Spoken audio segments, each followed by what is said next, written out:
A lot of people in our generation are going from being 25, partying, lounging, to I'm 55 and I'm out in my garden having a cup of tea. Not even a glass of wine, a cup of tea. We're doing so much, so fast. Much. I think we're actually Facts. just tired.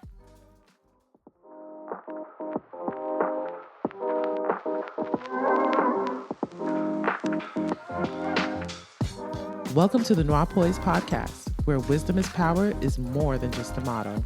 It's our way of life. So you know what I've noticed? That a lot of people in our generation are going from being 25, partying, lounging, to I'm 55 and I'm out in my garden having a cup of tea. Not even a glass of wine, a cup of tea. And then, remember we talked about that this year? We were just like, it's weird that a lot of people around us are going on this like, yeah, I'm not interested in alcohol. And we thought it was just us, because anybody who knows me knows I love my wine. Okay. I love a nice chilled glass of wine at the end of the night. I always have. But as I'm getting older, and I'm not that old, but as I'm getting older, I'm like, I would rather a cup of tea. Yeah. You know, I don't really care for the wine anymore. I love it still, but it's just not the same anymore.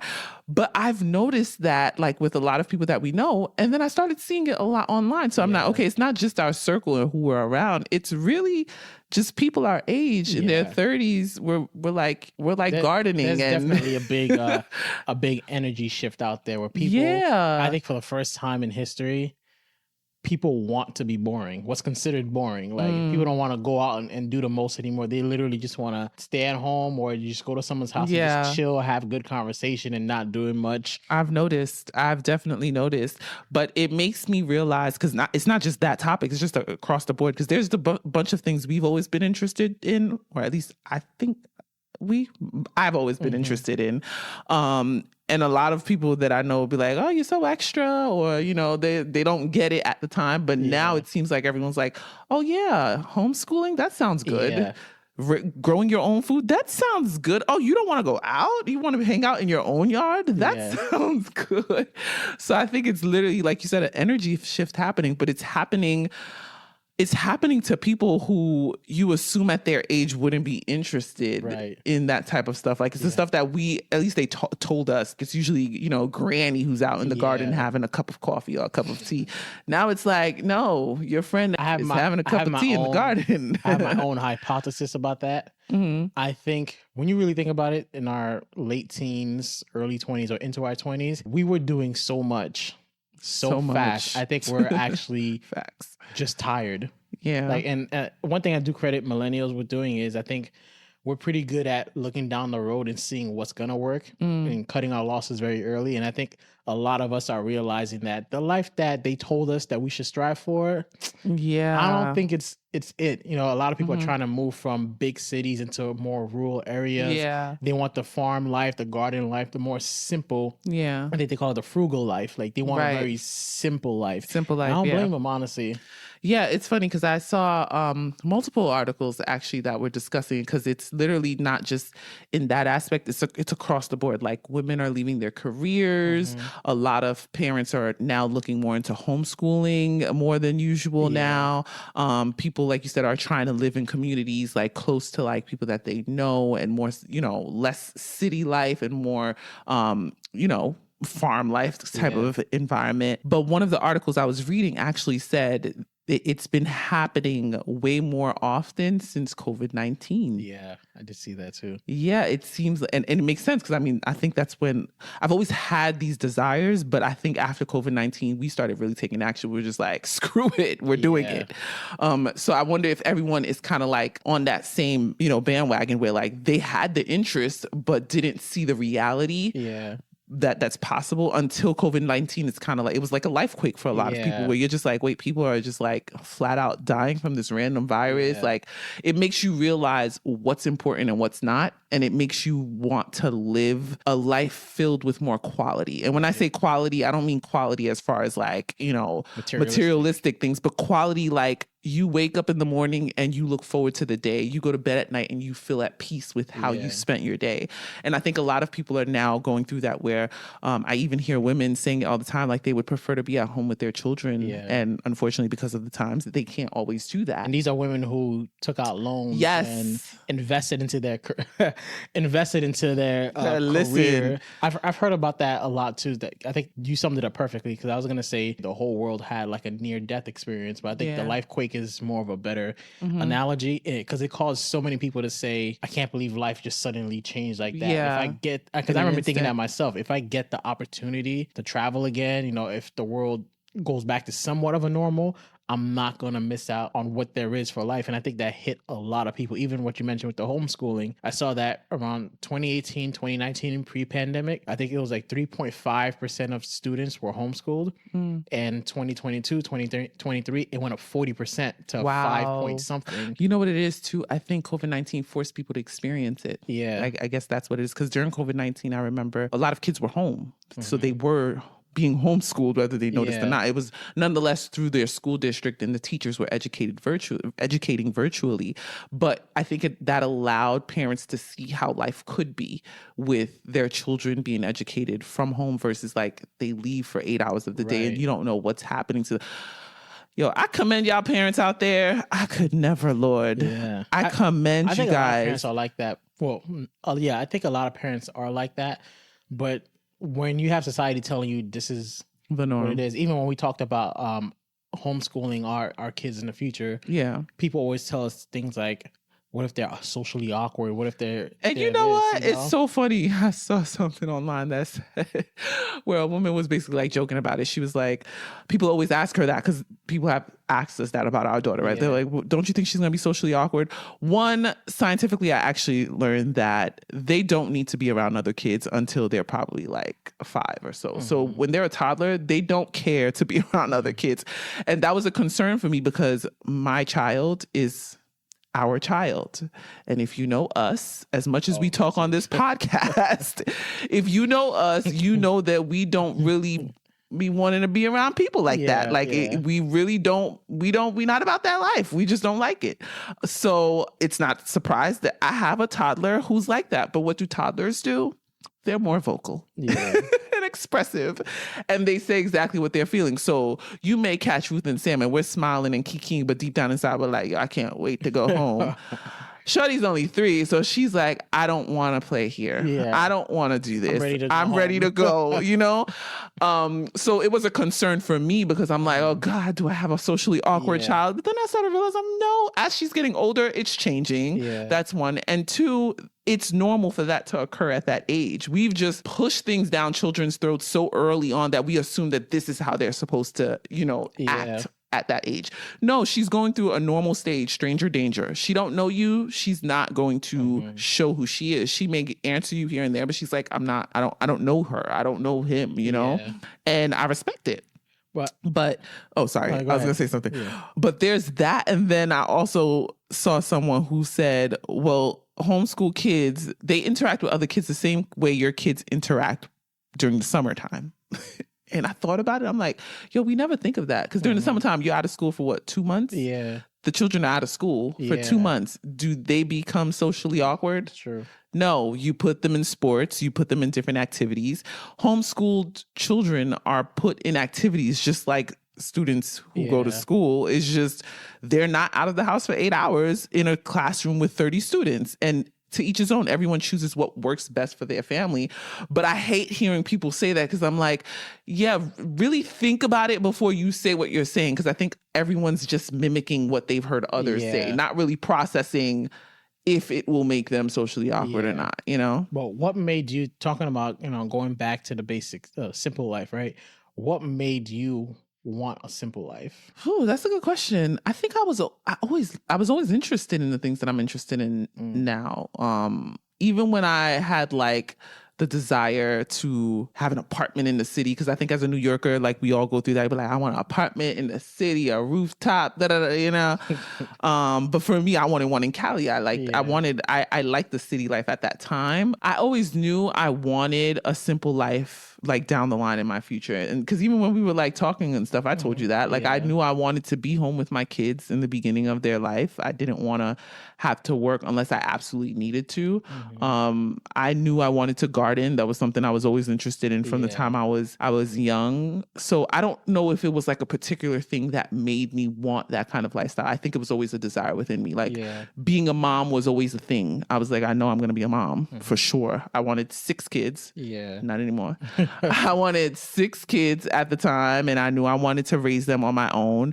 Homeschooling, I think, came more in my 20s. It was as I started learning more about like the schooling system, and just the importance of children having their parents as present as possible.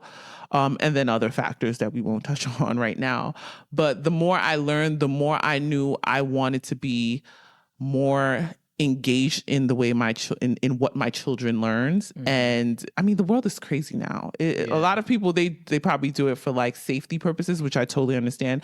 I do it I do it for safety purposes, but more so mental safety, spiritual safety rather than physical safety. So it was always a thing for me. Like as I learned more in my 20s, I was just like, that's not happening for my children. I think it's the case for a lot of people where the world is getting so crazy that they feel like they have no choice but to start sheltering their kids a little more. If I had to answer the question for myself, I think as I was progressing in life and career, I realized point blank simple, this ain't it.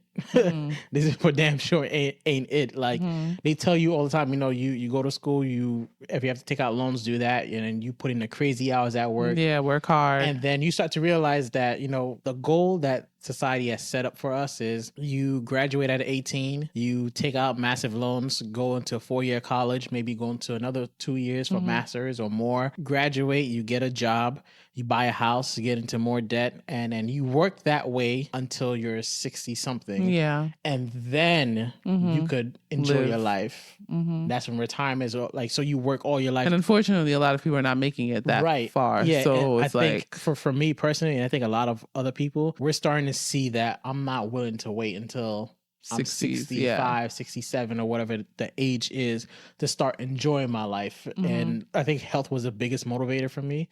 Once you start learning about just how the earth is really blessed to just nourish you, I think it's like a rabbit hole. Yeah. There was one time when we had people over, and it was the moment when I realized that we're getting up there. We used to have, of course, different wines and, you know, different cocktail, like, what do you want to drink? Combinations.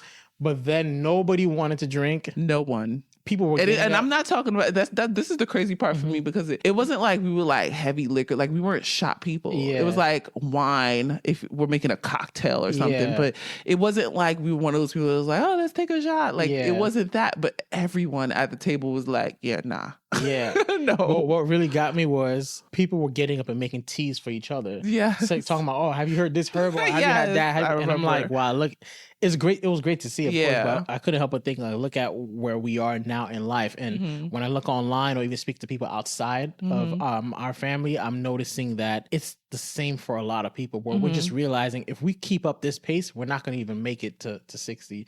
So what could we do now? And one of the things I've seen is sometimes we look for grand gestures or events to really define our lives, but I think more people are starting to realize that true happiness is simple.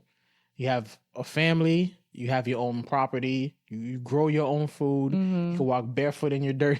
You know, seriously, you're connecting with nature. Yeah. I think that's what is triggering or motivating a lot of people, is just how could I connect or get back to nature? Yeah, no, I agree with that 100%. And I do think it is a rabbit hole, because I specifically remember making certain changes in my diet. I don't know if this happens to you guys, or I think it did happen to you, where like you just cut something out your diet for a little bit and you see the effects of it. You're just like, I feel great. Yeah. why wasn't I doing this before? You know what I mean? So then it's like, I don't even want to start taking that anymore or adding it back to my diet because I feel so good without it. Yeah. It's almost like that for me, Yeah. where when I started really, I always knew I wanted to garden. And when we did and I started doing it, it just took me down this path of like, wait a minute, so I can use this to heal this, and I can do that if I have this, or, you know, it's little things like that. The more you learn, the more you're like, I don't even want to go back to what I was doing. What was I doing before? Right. That's really what it is. It's like, what was I doing before, and why was I even doing it? Like, it's the simple things. Like for me, sometimes I'm like, I just want to go to bed at peace. You know, like at peace where you're still working hard. Because that's the thing. Like people assume that these simple things that we're talking about means that like you just laid up, chilling, having your tea, doing nothing all day. No, if you garden and you start growing food, you'll see, and you learn how to do it properly, you'll learn that there's a lot of work that goes into growing your food. It's probably more work, honestly, to mend a home and bake your own stuff and grow your own stuff than it is to go to a 9-to-5 and stop by the supermarket, believe it or not. But it's just knowing there's a peace that comes with it that you don't get when you're in that fast life hustle bustle, you know, trying to make it environment. And nonetheless, you're still trying to make it, but it's just the priorities are shifted. I heard someone explain it this way, where let's say the earth is 10,000 years old, right? Out of those 10,000, 9,000, my math's probably way off, but 9,200 of those were that kind of lifestyle. Actually, more than that. It's only up in the most recent 50 or 100 years that things picked up the last pace. 2 generations, they said, when you really think about it that way, our bodies are still trying to adjust to this kind of lifestyle. And I think that's just why a lot of people, you know, they just end up not doing well, whether it's emotionally, mentally, or you take a hit somewhere. Right. And even talking about going down the rabbit hole of health, when we started having our own garden, I didn't know this before, but I learned that even the fruits and vegetables in the markets are like 9 months old. By the time it leaves the farm to get to the store shelf, you're eating a 9-month-old apple. There's nothing in there. And it makes sense why they have to spray it. Yeah, there's hardly anything in there. Can make it down. And you made me realize this. Let's say it's 9 months old, right? Even in the market, they're spraying it actively with things, which is why you could buy a fresh fruit in the market. Bring it home the next morning. You're like, oh, what happened? I just got this. Yes. Like, you weren't spraying it like they were. Right. But when you grow your own food, like when you've made dinner or a meal from the garden, like you could. Taste the difference. Like it tastes fresh. And all these things, I feel like when people first experience it, when you first start homeschooling your kid and you see how your kid is mentally, emotionally healthy, and statistically speaking, they learn better. Yeah, they're advancing faster than people who go to traditional schools. And that's what makes it like so much better, because they have 18 years to learn all of this information. Like, do your research. If you realize a lot of people who are homeschooled, well, let me not say a lot, but there are a lot of people who, I said a lot again. There are people who are homeschooled where if the parents are really like on it, they get all that information in literally a little bit of time, and they'll be able to get college degrees even before they graduate high school, so to say. It's because children don't need that much time to learn. Right. The reason why they're in school that long is because there's so many children in the classroom. There's so many children in the classroom, and then everyone has a different learning style. So you may be catering to maybe like a fourth of the class, and the rest is not gaining any information because it's not their learning style. So when you homeschool your children, you're able to cater to their needs and how they retain information versus, you know, throwing them in a classroom with 30 people. And again, we're not bashing people who send their kids to school. That's not the point. Your kids can definitely excel in school, so on and so forth. To each his own. It's not for everybody. It's not for everyone, basically. But what we're trying to say is, once you start to do little things in simpler ways, you notice how much more quality of life you get, and then also the time that you get back. You know what I mean? Because I have a 3-year-old, right? So when I'm going through teaching her something, I kid you not, it doesn't take more than 30 minutes based on her age and what she should be learning at her age. She knew the things that 4-year-olds are supposed to know at the age of 2. I got pregnant. I slowed down, but she knew it by the age of 2. And I literally was like, I'm not even doing the most. I was spending 45 minutes with her 4 days out of the week. That's it. That was all. And children her age are going to daycare for 3 days out of the week for like 3-4 hours. Yeah. But it just shows you that what's required of them to know at that age, she knew more. You know what I mean? So it just shows that the time is not as, you don't need as much time to teach them, but whatever. I'm getting carried away. But the point is once you start doing simple things, you just increase your quality of life, in my opinion. Yeah, I would definitely second that. But I think we live in a society where we've overcomplicated life. And the more you start to come back, that's a good way to put it. Like taking a walk, I think we said this before, like taking a walk with no phone, you'll notice that, oh, that felt good. It felt good to not stare at my screen. It felt good to not be listening to music or whatever while taking a walk. I think whatever is going on in this world now, I think there's an energy shift that's causing people to desire that more. And honestly, I love it. I ain't got no complaints. I'm not willing to go back either way. I'm not willing to go back either way. And like you said, it's not a knock on people who think or live the opposite, but I think I can safely say most people who tried something, getting back to the basic, whether it's planting, gardening, like something as simple as that, like buying a plant and just watering it, you'll start to notice like there's a feel good thing about it. That's what I love. Like there's a feel good thing about it, and it just takes you down a rabbit hole. Yeah, honestly, just standing or sitting around nature too.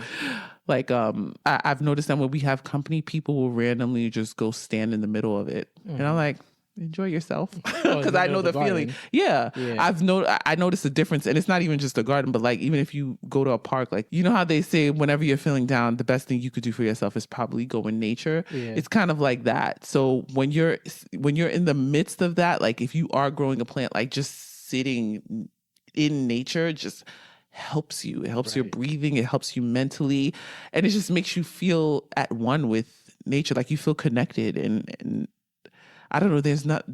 I don't know how to explain it, but it just feels really good. Yeah. Right. For those who might be listening and saying like, yeah, that sounds nice, but I don't know how to garden. I don't know how to, do all these things. Like how would you recommend them getting back to the basic? Like what would be step 1 if you had to write some kind of manual or something? That's funny. That's a good question. I think it really is in the words, start with the basics. So when I think of start with the basics, I think of like the things that you do on a daily. So you eat, you sleep, you bathe and clean yourself, right? Those are 3 main things that you do. Start with, what are you eating?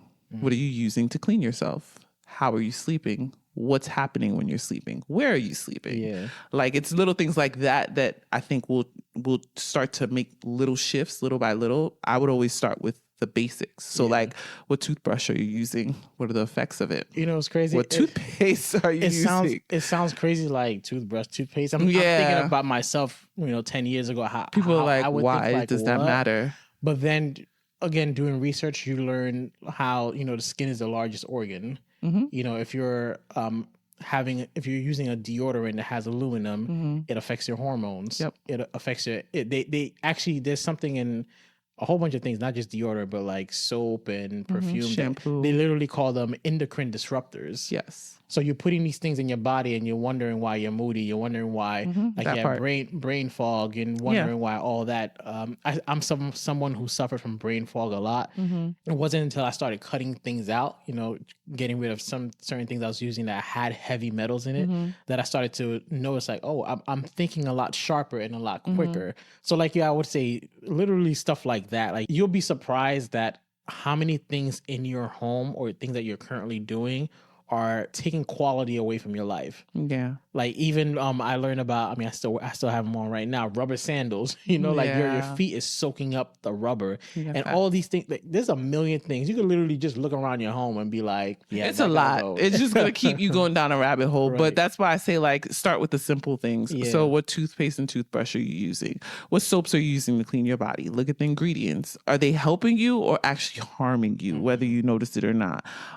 What kind of material material are you sleeping on at night? Is it, is it a material that's actually going to prevent you from sleeping well? Are you playing anything while you're sleeping? Is anything plugged in? Is your phone plugged in? Is your Wi-Fi on? Like, you'd be surprised how many things there are that can change the minor quality in your day-to-day. So little things like that, I would have started with that, honestly. If I knew when I was talking to myself in my early 20s, I would have told myself, don't charge your phone, turn the Wi-Fi off.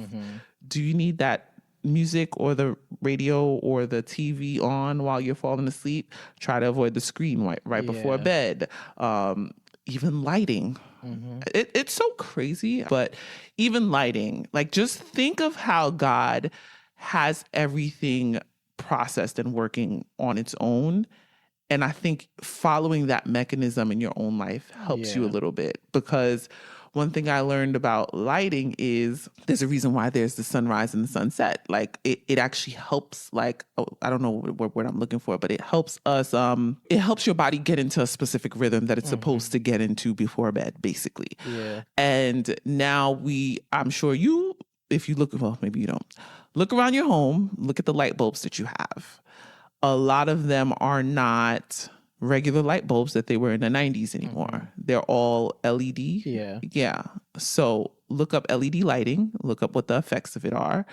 And you'll notice that the type of lighting can also hinder your eyes and your body rhythm. I don't know all the proper terms to give you guys. I'm not going to sit here and act like an expert. But the point is, try to have your body, your temple, follow the mechanism that God has for the earth. And I think that will allow you to start making small shifts and connecting with God and with nature the way that you should. When someone's depressed, I think your body is telling you that there's something wrong with your environment. A lot of times we think it's internal, like what's wrong with me, but we don't really realize that a lot of it is due to external factors. Like there's a country, I forgot what country it is, but for like 200 days out of the year, they're in complete darkness. Like the sun doesn't shine there or whatever. And the depression rate there is sky high. Whereas even us, like if we were to when we go on vacation to another country where there's more sun, like I'd be trying to think of the problems I was stressing about over here, and I'm like, I don't really remember I remember I was stressed. Or even that you have more energy, right? You have more energy. So again, going back to the basics means to me going back to nature, trying to find how could you go a route where if there was no electricity, or better yet, I'll say this. Pretend like you were living on Earth 200 years ago and try to get to as close to that as possible. And you'll see that your quality of life has improved. That's interesting. Just to piggyback on what you said about the depression, because I know that's a sensitive topic. But I think what he's trying to say is you'll notice that it's outside factors, not saying that it's not a hormonal imbalance or genetics or whatever the case is. But a lot of times hormonal imbalances can often be affected by what we're doing externally. So again, with the endocrine disruptors. So in other words, sometimes the chemicals in the products that we're using can affect our endocrine system. And that then affects your mood and your hormones, and that can cause imbalances. So it really starts with the basics. Watch what you put in your body, watch what you put on your body, and watch what you put around your body. I guess. And we're out. Thank you for spending your time with us. We hope you gained some knowledge today that'll promote poise in your life. We have new episodes uploaded every Thursday right here, same place, same time. Until next time, you can follow us on Instagram at NOIRPOISED Podcast to stay connected. That's NOIRPOISED Podcast. We'd love to hear your feedback. And remember, your wisdom is power.